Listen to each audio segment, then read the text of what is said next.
Oke, pada video kali ini kita akan membahas bagaimana cara memulai dan mengakhiri shift untuk petugas kasir ya. Jadi mungkin di video sebelumnya kita sudah bahas bagaimana cara melakukan transaksi sederhana, misalkan Anda itu ownernya ya, jadi Anda tidak perlu buka dan tutup shift. Fungsi dari shift ini sebenarnya adalah untuk mengukur pertama adalah kinerja dari karyawan tersebut, apakah penjualannya banyak atau sedikit, atau mungkin terlalu santai, terlalu banyak bertransaksi. Di sisi lain juga kita bisa mengukur cash yang masuk dan keluar. Jadi di akhir shiftnya kita bisa mencocokkan apakah ada uang yang hilang atau tidak dan sejenisnya. Untuk memulai shift, pastikan teman-teman sudah mendaftarkan kasirnya ya di preferensi yang sudah kita bahas di video sebelumnya. Kemudian di sini ada riwayat transaksi ya. Nah, di riwayat transaksi ini ada box yaitu shift. Jadi misalkan pagi-pagi teman-teman memulai shift, teman-teman men-store uang misalkan Rp100.000 gitu ya. Misalkan dalam bentuk recehan, misalkan untuk kembalian dan sejenisnya. Dan di sini yang PIC-nya atau yang penanggung jawabnya adalah si Budi gitu sebagai kasirnya. Ini tentunya diisi oleh karyawan sendiri ya. Misalkan teman-teman itu adalah kasirnya. Ini wajib dilakukan. Jika tidak, mungkin teman-teman bisa tidak tercatat shift hari tersebut gitu misalkan.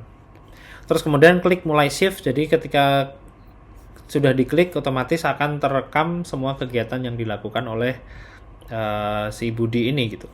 Atau mungkin siapapun yang bekerja tapi ya penanggung jawabnya adalah Budi. Di sini transaksinya masih kosong. Sekarang kita coba buat transaksi ya.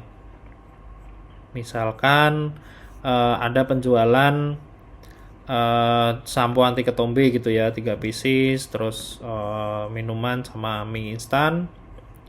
Kemudian nama pelanggannya ini sudah tersimpan dari transaksi sebelumnya ya, ada Yanto, ada Yanti, misalkan Ahmad gitu ya.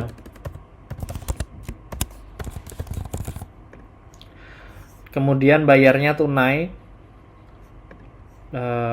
kita selesaikan. Misalkan bayarnya 20.000 gitu ya. Nah, jadi uangnya itu 20.000, nanti otomatis akan ngitung kembaliannya itu berapa, kita konfirmasi. Bisa dicetak struknya. Dan di sini kita bisa lihat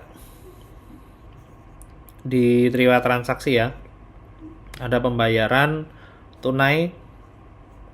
Jadi cash-nya itu harusnya sekarang ada 115.000 yang ada di kasir gitu. Terus kemudian misalkan kita ada penjualan yang ditransfer gitu ya, misalkan ini ada yang belinya dus-dusan gitu, kardus mie instan sama kardus atau satu renceng, makanya si pelanggannya misalkan Pak Yanto gitu atau Bu Yanti, bayarnya QRIS, misalkan diantar, maka di riwayatnya itu tentunya tidak akan tercatat sebagai transaksi tunai ya. Jadi cashnya yang di kasir itu masih 115.000 karena penjualan non tunainya itu 60.000 gitu misalkan. Oke, jika sudah selesai langsung saja diselesaikan shiftnya. Dan di sini teman-teman bisa mencocokkan ada kurang berapa gitu ya, dan tentunya ini kebijakan teman-teman ya, misalkan selisihnya itu nggak boleh lebih dari berapa, atau mungkin kalau selisih Rp100 aja harus ganti ya, itu urusan teman-teman dengan karyawan teman-teman sendiri ya. Tentunya riwayat shiftnya ini masih bisa dibuka lagi nanti misalkan dibutuhkan, nggak sempat rekap misalkan hari sebelumnya dan lain sebagainya. Oke, itu dulu. Terima kasih sudah menonton. Sampai bertemu di video selanjutnya.